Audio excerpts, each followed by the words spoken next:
Korang pernah dengar tak matcha bubur pulut hitam? Jadi bila dia daripada Jepun ni, bila kita jual tu kita cuba nak melayukan dia. Ni kita try lah, tak tahu jadi ke tak. So kita ambil 1/3 cup.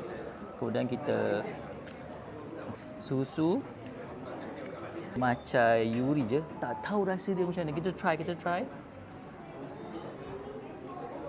Ni yang rupa dia.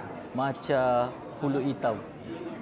Tak tahu rasa dia macam mana. Kita kacau. Kalau Jepun dia ada pulut-pulut lain, kita ada pulut hitam orang Melayu ni. Bismillahirrahmanirrahim.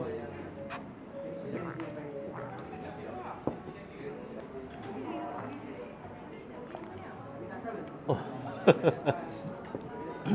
Jujur cakap, bubur pulut hitam tu memang best texture dia. Dia macam pulut kan. Kenyal macam tu. Cuma aku rasa yang ni kena pakai maybe susu kelapa ataupun santan. Mesti lagi sedap. Confirm sedap. Yang ni kita pakai fresh milk. Okey. Untuk ni kita pakai powder yuri sebab dia macam pahit-pahit sikit, boleh buat flavor. Tak tahu, maybe korang boleh try tengok rasa dia macam mana. Tapi unik tau.